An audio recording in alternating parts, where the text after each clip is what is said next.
아시겠어요? 제가 정신없이 살았던 세월이 있어서 그렇습니다. 제가 누가 봐도 사명자다 하면서 날마다 전도하고 아이들 우리 집에 와서 데리고 자고 했지만 하나님은 나를 아시죠. 모든 것을 다 잃어버리게 하셨어요. 그리고 그때 한 1년 정도를 제가 하나님 앞에 회개하는 시간표가 있었습니다. 아침마다 밤마다 땅을 치면서 기도를 했어요. 내가 잘못 살았다고.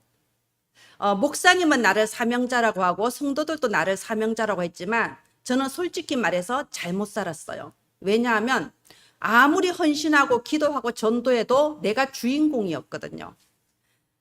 절대로 내가 주인공이고 하나님은 나를 도와주셔야 되는 분이에요. 내가 이렇게 열심히 전도하고 이렇게 사명 감당하는데 나 같은 사람이 어디 있다고 왜 나한테 이런 일이 자꾸 생기게 하십니까? 이해가 안 됐어요. 근데 어느 날 깨달았어요. 나에게 1순위는 나라는 거를. 하나님이 아니었거든요.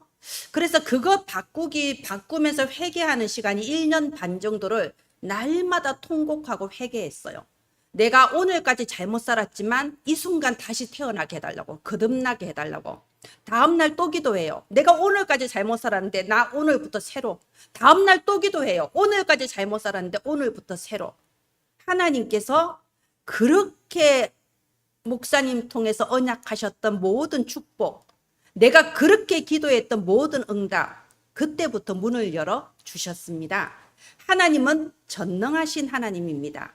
하나님은 우리의 모든 질병 한순간에 치유하실 수 있어요. 여러분의 모든 고민 한 번에 해결하실 수 있습니다. 근데 왜 안 그러실까요? 나를 보라는 겁니다. 아까의 대사 나왔죠. 우리가 만약에 아담과 하와이 그 자리에 있었다면 우리는 틀림없이 선악과 따먹었을 거예요. 왜? 보암직하고 먹음직하고 탐스럽잖아요. 하나님은 안중에 없습니다. 그런데 정말 나에게 모든 것이 없어도 내게 언약 주셨으니 그걸로 충분합니다. 나는 철저하게 타락하고 부패한 인간이지만 내게 그리스도 주셔서 감사합니다. 이 시간표를 하나님은 기다리고 계십니다.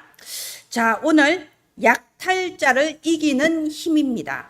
여러분, 우리가 지금 미리 선포합시다. 예수는, 시작, 예수는 모든 문제 전능하신 하나님이 나의 모든 고통은 다 끝났다. 여러분 미리 선포하시기를 바랍니다.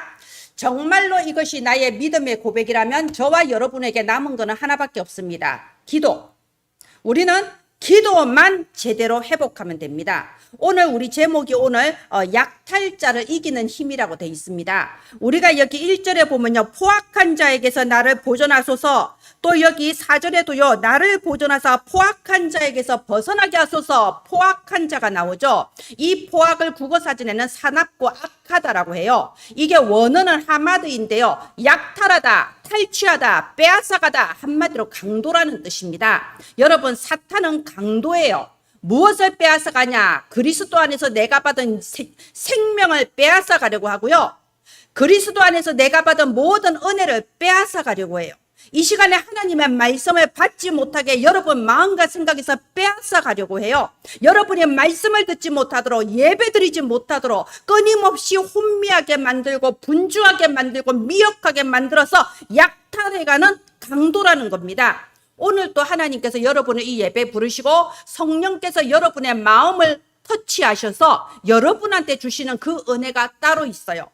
하나님이 여러분에게 주시는 나만의 그 말씀 오늘 주시게 되어 있습니다. 사탄이 약탈하려고 해요. 여러분이 받은 거 빼앗아 가려고 해요. 그래서 오늘 제목 약탈자를 이기는 힘. 이 힘을 어떻게 얻을 수 있을까요? 마가복음 9장 29절에 기도 외에 다른 것으로는 안 된다고 했습니다.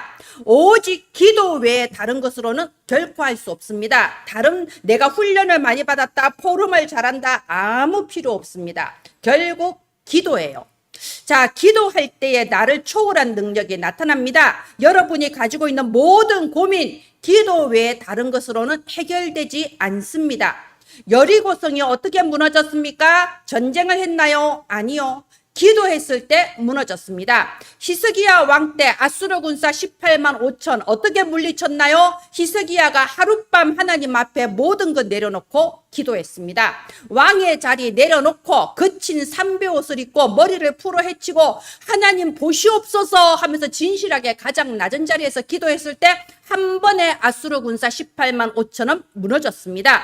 여러분, 기도가 최고의 방법입니다. 다른 방법이 없습니다. 기도가 최고의 힘입니다. 다른 힘이 없습니다. 약탈자를 이기는 이 힘, 기도의 힘이 오늘 회복되기를 예수님 이름으로 축원드립니다. 네, 다음 화면 해주세요. 기도는 어디서부터 시작을 하냐? 여러분, 기도는요, 내가 기도원에 가서 기도해야겠다 이렇게 시작하는 게 아니에요. 기도는 정확한 말씀을 붙잡는 것부터 기도가 시작됩니다. 요한복음 1장 1절에 이 말씀이 곧 하나님이시라 했습니다. 여러분, 우리가 왜 이 교회에다가 하나님 그림 그려놓고 막 하나님 동상 만들고 안 그러잖아요. 가끔 모르는 사람들이 교회 유리창에다가 뭐 예수님 얼굴 그려놓고 하는데 그거 전부 잘못된 거예요. 하나님은 형상이 없습니다. 하나님은 오직 말씀으로만 계세요. 그렇기 때문에 우리에게 주시는 것도 말씀으로만 우리에게 다가오시는 거예요. 자, 하나님은 말씀이십니다. 베드로에게 말씀을 주셨어요. 내가 너로 사람 낚는 어부가 되게 하리라. 아니, 물고기 잡는 베드로가 이 언약의 말씀 받았을 때 얼마나 어이가 없었겠습니까? 그런데 베드로의 일생을 보세요. 결국은 초대교회의 최고의 수장이 되어서 모든 그 유럽과 아시아에 있던 모든 교회를 인도하는 사람 낚는 어부가 됐어요. 말씀대로 성취된 겁니다. 바울에게 뭐라고 했습니까? 사도행전 9장 15절에 너는 이방인들에게 복음을 전하는 나의 사도다. 여러분, 바울은요, 유대 율법의 최고 엘리트였어요. 이방인들은 전부 다 개다. 우리 이스라엘 백성이 선민이다. 이런 교육을 받고 각인뿔이 체질된 사람이에요. 말도 안 되는 언약을 주신 거예요. 네가 이방인들에게 복음 전하는 사도가 될 거다. 그 바울의 일생에 그 언약이 성취되었습니다. 유럽을 세 바퀴 돌고요. 14권의 서신서를 남기고 유럽 각 나라마다 수많은 교회와 제자들을 세우면서 사도행전 9장 15절 언약이 성취된 겁니다. 여러분, 하나님이 내게 주시는 그 말씀, 내게 주시는 언약, 나에게 반드시 성취될 언약, 그거를 붙잡는 데서부터 모든 게 시작이 되는 거예요. 교회를 오는 데서 시작되는 게 아니라니까요. 세례 받는 데서 시작되는 게 아니에요. 내게 주신 말씀 붙잡을 때 시작되는 거예요. 그래서 우리가 지금 CVDIP를 놓고 기도하잖아요. CVDIP, 이게 무슨 암호가 아닙니다. C, 커버넌트.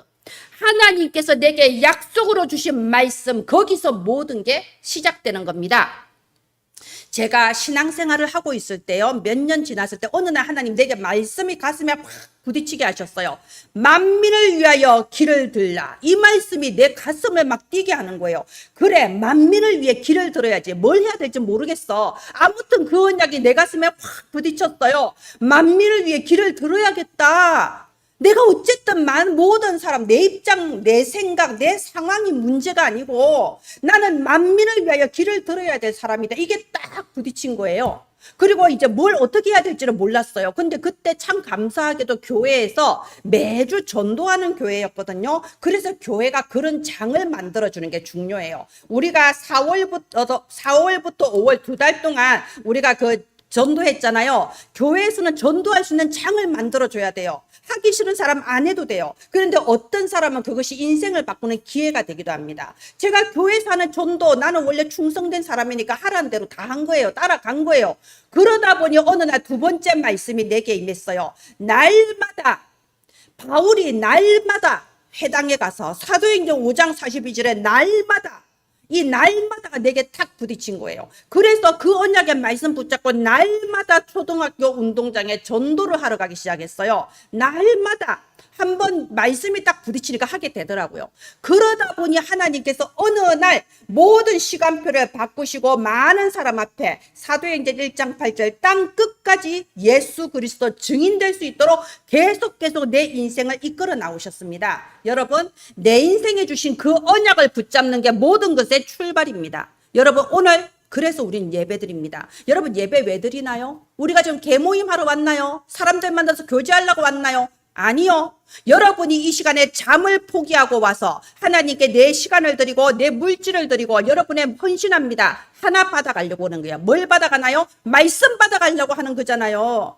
그래서 예배 드리는 거예요. 하나님의 말씀을 우리가 받기 위해서 이렇게 말씀 커버넌트 붙잡았을 때 그 속에서 비전이 나옵니다. 아, 내가 만민을 위해 길을 드는 사람이 돼야 되겠구나. 참된 비전. 그전에는 항상 내 상처에 묶여서 내 사정밖에 몰라요. 왜 응답 안 해주십니까? 나는 대체 언제 응답해 주십니까? 하나님 살아있습니까? 맨날 다람쥐 쳇바퀴 돌고 있었는데 진짜 내가 응답 받고 안 받고를 떠나서 내가 잘 먹고 잘 사는 문제를 초월해서 만민을 위해 길을 들어야겠다. 비전이 딱 붙잡아진 거예요. 그때부터 기도가 시작된 거예요. 제가 말씀드렸죠. 1년에서 1년 반을 날마다 통곡하면서 기도했다고. 그게 드림인 거예요.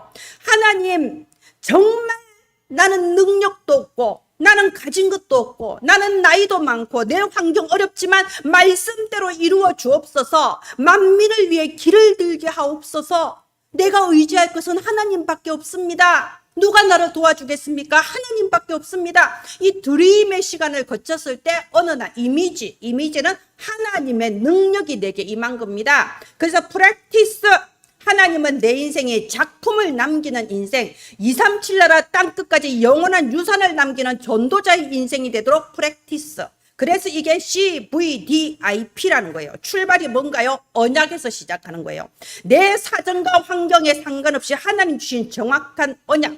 우리가 지금 이 뮤지컬에서 본 게 그거잖아요. 이 사람들은 항상 우리가 메시지 나오는 대로 나는 영적 서밋, 기능 서밋, 문화 서밋, 나는 랩넌트 이것만 붙잡고 갔어요. 틀리지 않았습니다. 근데 사실은 나의 언약이 아니고 목사님이 하신 말씀을 내가 붙잡고 갔을 뿐이에요. 그런데 모든 문제와 어려움 속에서 진짜 나의 언약을 붙잡은 거예요.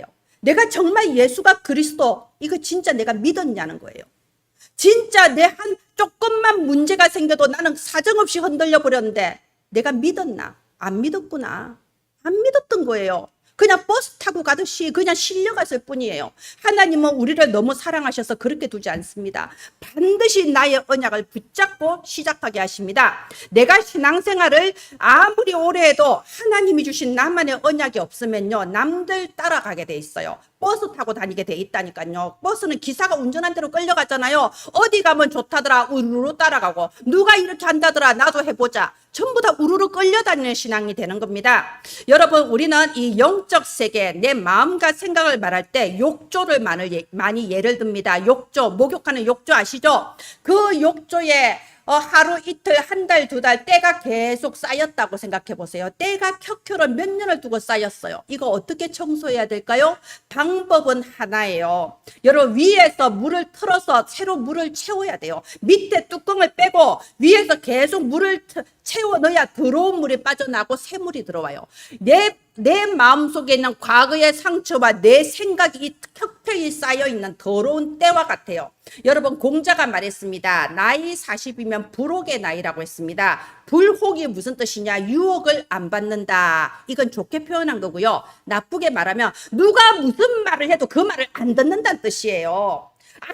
좋은 말을 하고 옳은 말을 해도 내가 받아들이잖아. 왜? 내 속에 이 켜켜이 쌓여있는 때가 완전히 굳은 때가 돼서 돌이 돼버려서 빠져나가질 않는 거야. 아무리 예배드리고 아무리 말씀 들어도 내 생각은 안 바뀌는 거예요. 이게 무서운 나이, 불혹의 나이입니다. 근데 우리 어떻게 해요? 불혹 지나간 사람 지금 많잖아. 우리 다 죽어야 되나? 그게 아니에요. 여러분, 아까 말씀드린 그처럼 밑에 딱꿍 빼고 위에서 물을 틀어야 돼요. 하나님의 말씀이 내 안에 들어와야 되는 겁니다. 어떻게 해요? 믿음으로 받아들여야 돼요. 여러분, 말씀이 선포될 때 우리에게 뭐가 필요하냐? 받아들이는 믿음이 있어야 돼요. 아멘 하면서 정말 내가 따지지 않고 묻지 않고 이루어질 줄 믿습니다. 결국은 믿음이에요. 여러분, 기도를 하면 왜 행복해지냐? 믿으니까 행복해진 거예요. 내가 기도한 대로 하나님이 들으실 것이다. 믿으니까 행복해지잖아요. 우리가 주보에 7망대, 7여정, 7이정표 나와 있습니다. 여러분, 그거 무슨 생각이 드나요? 아이고, 행여나 무슨 보호자의 축복이 나에게 백날 기도해봤자 소용없어요. 참으로 시공간 무궁한 초월한 보호자의 축복이 지금 이 시간 내게 임하시며 기도하는 이 시간에 시공간을 초월하여 2, 3초의 모든 현장에 빛으로 역사하신다. 이게 믿어져야지 그게 내게 되는 겁니다. 이렇게 내가 받아들이는 믿음이 있을 때 내가 치유받는 거예요. 내 속에 켜켜이 쌓여있던 굳은 때, 욕조에 완전히 화석화되어 있는 그 모든 상처와 불신앙이 씻겨나가기 시작하는 거예요. 뭐 할 때? 받아들이는 믿음이 있을 때. 자, 이 다윗을 한번 보세요. 우리가 시편은 다윗에 대해 말할 수밖에 없잖아요. 다윗은 어느 날 사무엘상 16장에 사무엘 선지자가 찾아와서 어느 날 언약을 전달했어요. 네가 이스라엘 왕이 될 거다. 말도 안 되는 소리잖아요. 받아들일 수가 없어요. 근데 다윗은 받아들였어요. 아멘. 언약을 주셨으면 언약대로 이루어질 것입니다. 아멘. 받아들였습니다. 예, 어떤 일이 벌어졌습니까? 언약대로 하나님은 이루셨어요. 다윗은 언약이 한 번 내게 전달된 뒤로 한 번도 흔들리지 않았어요. 거기에 대한 확신이 오늘 우리가 읽은 시편 140편 말씀입니다. 자, 오늘 시편 140편 빨리 한번 훑어보겠습니다. 여기서 세 가지 확신 볼 수 있습니다. 첫 번째 확신은 하나님은 반드시 나를 지키신다. 두 번째 확신은 악인은 반드시 심판받는다. 세 번째 확신은 언약 가진 나는 반드시 최후 승리한다. 이 세 가지 확신에 평생 흔들리지 않았어요. 여기에 보면 4절부터 한번 보세요. 악한 자들에 대해서, 아니 2절부터 나와 있잖아요. 마음속으로 악을 꾀하고 싸우려고 매일 모이고, 이게 정말 이런 인간 많잖아요. 싸워보겠다 이러면서. 그래서 3절에 뱀같이 그 입술 아래 독사의 독, 말을 좋게 하는 것 같은데 나를 죽이려고 함정을 빠뜨리는 말을 하는 겁니다. 그래서 4절에 보면 여호와여 나를 지키사 악인의 손에 빠지지 않게 하시고 나를 보존하사 나를 지켜소서 이 포악한 자에게서 벗어나게 하소서. 사단이 여러분 집에 가는 길에 함정을 파놓고 기다리는 거예요. 기분 나쁠 일, 시험 들 일, 바로 예배 드릴 때는 믿음 있는 것 같은데 뭔 일만 생기면 짜증 확 나고 불신앙의 말이 확 나오잖아요. 사탄이 이렇게 호시탐탐 노립니다. 5절에 교만한 자가 나를 헤아리고 올무와 줄을 넣고 길 곁에 함정을 판다고 돼 있지 않습니까? 그럴 때 기도하는 거예요. 여호와여. 6절에 주는 나의 하나님이시니 여호와여 나의 간구하는 소리에 귀를 기울이소서. 그랬을 때 7절에 보세요. 전쟁의 날에 주께서 내 머리를 가려주셨나이다. 무슨 말입니까? 아무리 사탄이 사람의 말과 환경으로 여러분에게 함정을 파고 빠뜨리려고 해도 여호와께서 여러분의 머리를 보호하시는 거예요. 아시겠어요? 여러분 머리에 믿음의 투구를 씌우는 거예요. 그래서 이 함정을 벗어나게 하는 겁니다. 그래서 첫 번째 확신, 하나님은 반드시 나를 지키신다. 우리가 시편 27편 10절에 다윗이 이렇게 고백했어요. 내 부모는 나를 버릴지라도 여호와는 나를 환영하신다고 되어 있습니다. 자, 보세요. 이 다윗이 사울 왕의 손에 의해서 도망 다닐 때 부모도 도울 수가 없어요. 왜냐하면 이 다윗을 조금이라도 도우면 일가족 전체를 몰살시켜 버렸다니까요. 내 부모는 나를 외면하고 나를 버렸지만 여호와께서는 나를 환영하시리이다. 여러분, 제가 가정에 상처가 많고 부모에게 상처가 많아요. 그런데 어느 날 제가 깨달았어요. 나의 참된 아버지는 하나님이시다. 나의 참된 가족은 하나님이시다. 여기에 대해서 깨닫고 나니까 내 부모가 불쌍하게 보였어요. 정말 불쌍한 사람이, 자기의 길도 찾지 못한 사람들이 그래도 키워보겠다고, 나를 키워보겠다고 낳았는데 자기들도 얼마나 힘들었겠냐. 얼마나 힘들었겠어요. 아니, 부모들도 정말 TV에 드라마에 나오는 것 같은 그런 부모 되고 싶지 않았겠어요? 안 되잖아요. 사단에게 잡혀 있으니까. 그래서 내가 하나님이 나의 아버지시고 나의 어머니시다. 여기에 딱 답을 놨을 때 모든 상처가 치유를 받고 시편 18편 10절에 여호와는 나의 힘이시라. 내가 주를 사랑하나이다. 이 고백이 저절로 나온 겁니다. 두 번째 확신, 악인은 반드시 심판받는다. 지금 8절부터 11절 내용이 그거 아닙니까? 여호와여 악인의 소원, 악인의 악한 꾀 이루지 못하게 하시고 9절에 그들의 입술의 재난이 그들을 덮게 하소서. 너무 실감나죠? 여러분, 굳이 다른 사람하고 싸우고요 이기려고 하지 마세요. 자기 함정에 자기가 빠지게 돼 있어요. 특히 요즘은 계속 나오잖아요. 뭐 녹취록 이러면서 아무 생각 없이 글 쓰고 아무 생각 없이 통화했던 게 녹취록의 형태로 확 퍼지면서 완전히 다시는 일어날 수 없는 나락에 빠져버린 사람 많이 봤죠. 저는 진짜 느낍니다. 꼭 그런 거 아니라도 지금까지 신앙생활 하면서 나는 아무것도 안 하고 가만히 있었는데 스스로 자기 입에서 이상한 말을 해서 스스로 자기를 함정에 빠뜨리는 사람들 있습니다. 여러분, 그래서 다른 사람하고 굳이 뭐 내가 이겨보겠다고 그럴 필요 전혀 없습니다. 싸우지 않고 이기는 그 비밀, 저와 여러분의 것입니다. 그리고 언약 가진 우리는 언약대로 반드시 최후 승리합니다. 12절 보세요.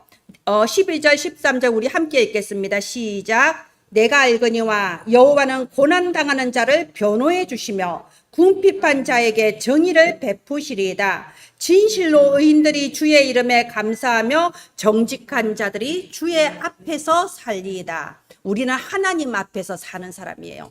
하나님은 우리를 반드시 보호하시고 지키시고 최후 승리하게 하십니다. 그러면 여러분, 오늘 기도의 출발, 말씀 붙잡는 데서부터 시작되는데요. 여러분 스스로에게 질문해 보세요. 오늘 성령께서 내 마음에 주시는 말씀은 무엇입니까? 그거 붙잡고 가야 됩니다. 반드시 그거 붙잡고 가셔야 돼요. 여러분이 그 사탄은요, 그걸 약탈하려고 빼앗아 가려고 할 거예요. 오늘 약탈자를 이기는 기도의 힘을 가지고 이 말씀을 굳게 붙잡고 기도가 시작되기를 바랍니다. 예, 다음 화면 해주겠습니다. 기도 실천입니다. 여러분, 기도는 기도해야겠다가 아니에요. 이렇게 기도하겠습니다도 아닙니다. 비록 주로 이제 그런 말은 우리가 포럼할 때 많이 하잖아요. 여러분, 기도를 실제로 해야 되는 겁니다. 그지요? 우리가 이번에 초다세 집중을 했습니다. 여러분, 왜 초다세 집중하나요? 비상태세를 만들자는 거예요. 말하자면 진짜 하늘이 어두워지고 지진이 나고 땅이 흔들리고 이런 비상사태가 일어나면 여러분 기도 안 하겠습니까? 저절로 기도되죠. 우리가 때로는 기도에 집중하기 위해 비상태세를 만드는 거예요. 그래서 우리는 평소에 안 하던 새벽에 잠을 깨서 기도를 하자. 아니면 밤 늦은 시간에 우리가 모여서 기도하자. 이게 초다세 집중의 의미예요. 그래서 우리 기존의 신앙생활 하시던 분들 보면 때로는 금식 기도 하잖아요. 아니, 하나님께서 쌀이 아까워서 밥 굶으라고 하겠어요? 아니에요. 왜 금식 기도하냐? 금식 기도하는 사람 욕하지 마세요. 흉보지 마세요. 금식 기도하는 사람은요, 내 일상의 틀을 깨뜨리고 내 몸에 고통을 줘서라도 집중을 하고 싶은 거예요. 집중이 안 되니까 하나님께 집중하고 싶은 거예요. 어떤 사람은요, 기도원에 며칠 있다 옵니다. 아니, 직장 그만두고 여자가 살림 안 하고 왜 기도원 갑니까? 집중이 안 되니까. 집중하려고 가는 거예요. 자기들은 살려고 가는 거예요. 그런데 여러분, 우리가 금식하고 기도원 가고 맨날 그럴 수는 없잖아요. 그죠? 그래서 여러분, 기도는 어떻게 하냐? 내가 있는 삶과 기도가 따로 가는 게 아니고 기도 속에서 나의 삶을 사는 거예요. 기도 속에서 공부하고 기도 속에서 일하고 기도 속에서 내 삶을 사는 거, 그걸 기도 24라고 하는 겁니다. 우리가 밤 10시 반에 모여서 기도합니다. 그 시간 여러분 힘들 수 있어요. 그런데 기도합니다. 그러면 다음 날 밤 10시 반에 다시 모일 때까지 그 24시간의 시간 동안에 내 흐름이, 내 마음과 생각의 흐름이 기도 속에 있는 거예요. 하나님을 기억하는 거예요. 왜 내가 자지 못하고 이 시간 기도하냐? 나 정말 졸린데 초다세 집중할 때는 저도 피곤하고 여러분도 피곤해요. 그게 정상이에요. 왜? 삶의 그 일상적으로 돌아가는 그 패턴이 무너지잖아요. 깨지잖아요. 힘들라고 하는 거예요.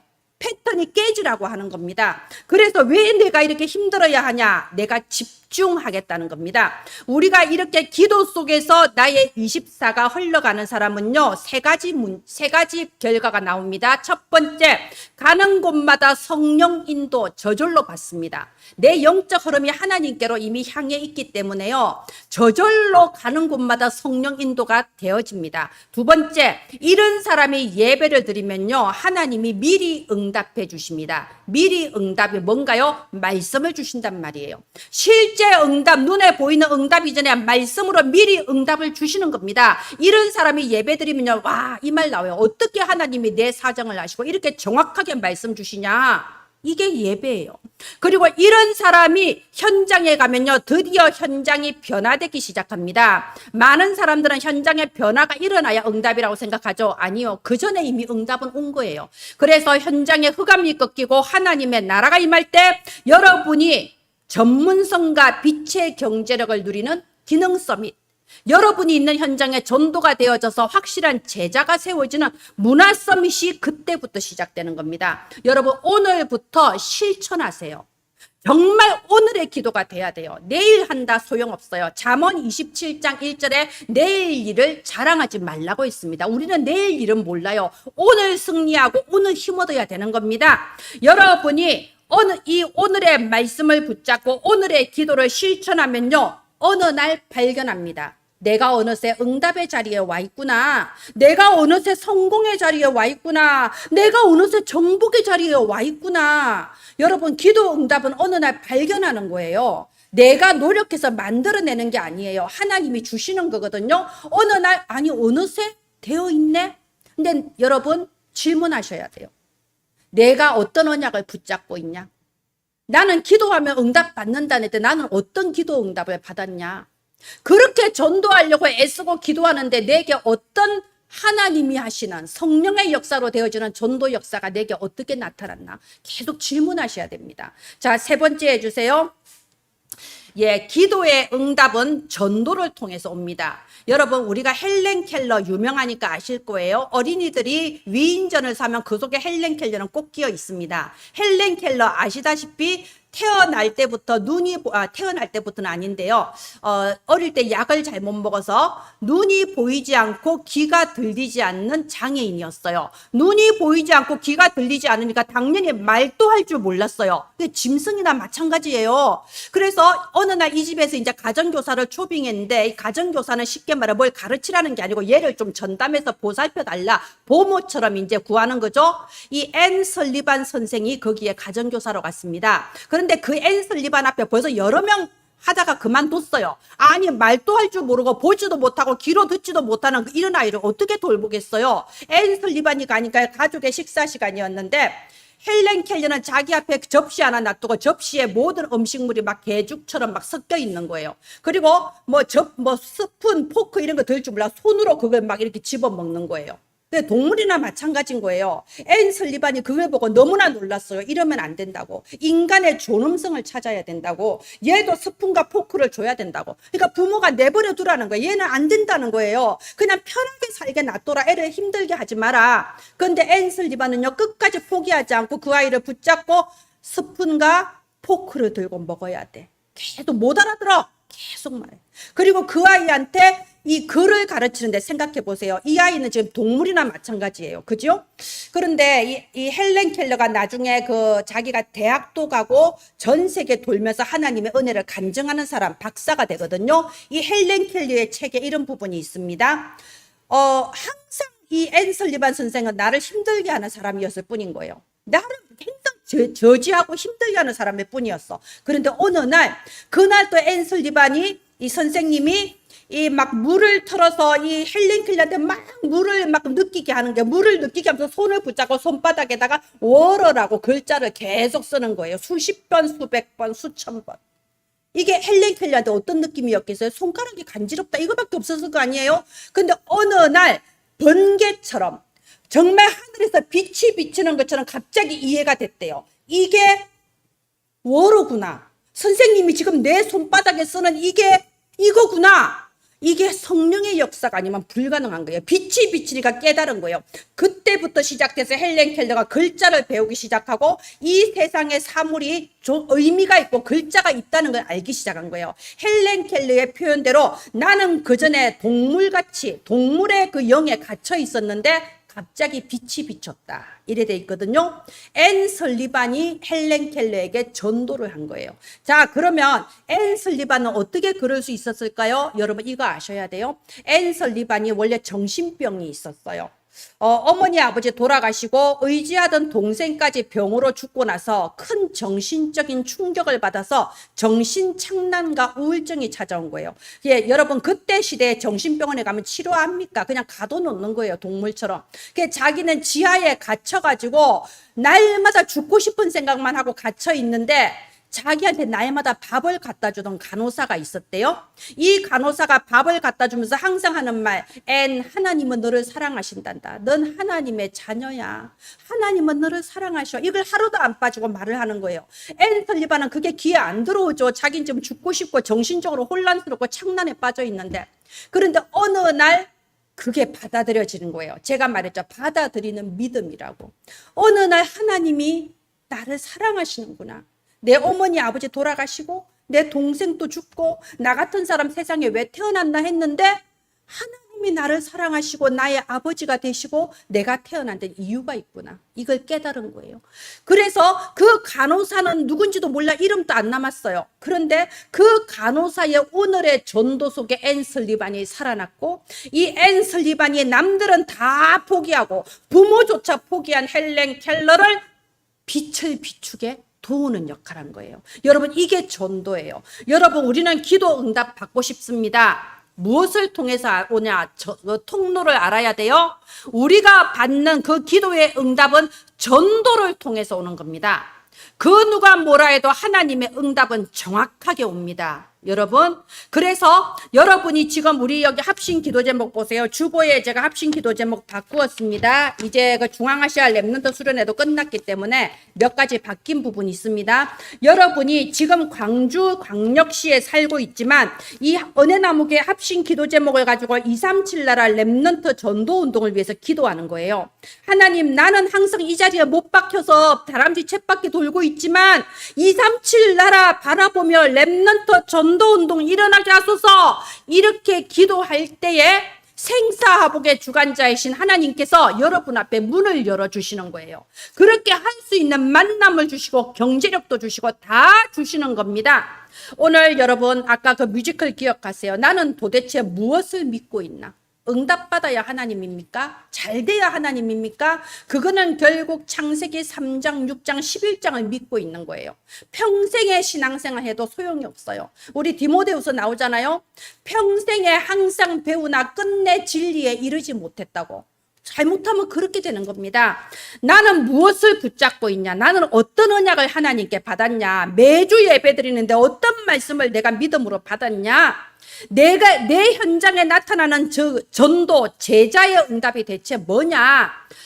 이번 주에 여러분 약탈자를 이기는 힘입니다. 맨날 예배드려도 말씀 못 붙잡게 하고 끊임없이 나를 미혹하고 혼미하게 속이는 이 약탈자, 강탈자, 강도 사탄을 이기는 기도의 힘이 회복되기를 바랍니다. 네, 마지막 다시 제목으로 마지막 해주세요. 가장 중요한 거는요, 내가 살아야 됩니다. 여러분, 예전에 제가 전도하러 다녀보면 이런 말 하는 남자들 많아요. 우리 누나가 권사님인데 워낙 열심히 믿고 있다고. 그러니까 나는 괜찮다고. 말도 안 되는 소리죠. 옛날에 우리 그 부흥 강사하는 목사님들 이렇게 말했어요. 우리 마누라가 교회 잘 다니면은 내가 그 마누라 치마꼬리 붙잡고 천국 가는 거 아니다. 이런 예화를 많이 들었습니다. 여러분, 다른 사람 소용없어요. 내가 살아야 됩니다. 다윗이 마지막 날 죽을 때 유언을 자기 아들한테 딱 한마디 남겼어요. 중요한 말 남겼겠죠. 이렇게 말했습니다. 너는 힘써 대장부가 되라. 이게 무슨 의미예요? 사람 의지하지 말라는 거예요. 네 엄마도 믿지 마. 네 아내도 믿지 마.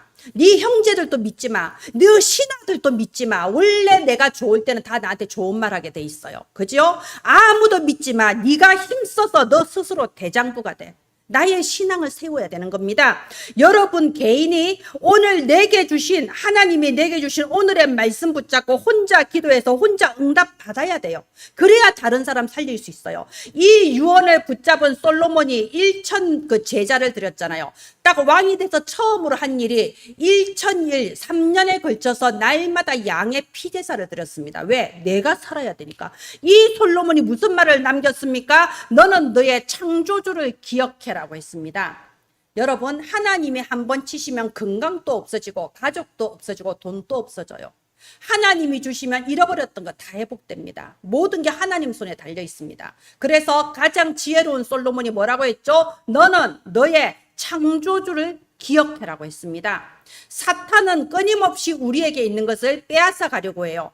이스라엘 백성이 골리앗이 앞에서 하나님을 모독해도요, 한 마리도 대답을 못하고 벌벌 떨었어요. 왜? 이 사탄에게 다 빼앗겨 버렸거든. 언약도 빼앗기고 믿음의 용기도 빼앗기고 다 빼앗겨 버렸거든요. 그럴 때 다윗이 나가서 믿음을 선택했어요. 오늘 여호와께서 너를 내 손에 붙이시리라. 여러분, 이번 주에 생명을 걸고 믿음을 선택하세요. 다윗은요, 자기가 죽을 수도 있어요. 그 앞에 나가면. 그런데 모든 것을 걸고 생명 걸고 믿음을 선택했어요. 어떤 결과 벌어졌습니까? 위기가 변해서 기회가 됐어요. 여러분, 정말 위기의 순간 약탈자가 여러분의 것을 빼앗아 가려고 영과 혼과 육을 공격할 때 여러분이 말씀을 굳게 붙잡고 기도하면 기회로 바뀝니다. 만민 앞에 237 나라 살리는 증인으로 서게 하실 것입니다. 기도합니다. 하나님, 은혜를 감사합니다. 저와 은혜나무 가족들 예수 그리스도 안에서 구원해 주심을 감사합니다. 우리가 24 기도의 행복을 누리게 하여 주소서. 정말 내가 행복해지고 내가 힘을 얻는 이 기도의 비밀을 누리게 하소서. 이것을 빼앗아 가려는 약탈자 마귀들은 예수의 이름 앞에 완전히 결박받을지어다. 우리가 어떤 위기가 와도 오직 하나님의 말씀을 굳게 붙잡고 기도에 승리하게 하셔서 내게 왔던 위기가 오히려 영원한 기업, 영원한 작품, 영원한 유산을 남기는 기회로 변하게 하여 주시옵소서. 우리 은혜나무 가족들이 비록 작은 교회, 비록 연약한 자리에 있다 하여도 237 나라의 렘넌트 전도운동 일으키는 발판이 되게 하소서. 바람 같고 불꽃 같은 성령의 역사가 임하여 주옵소서.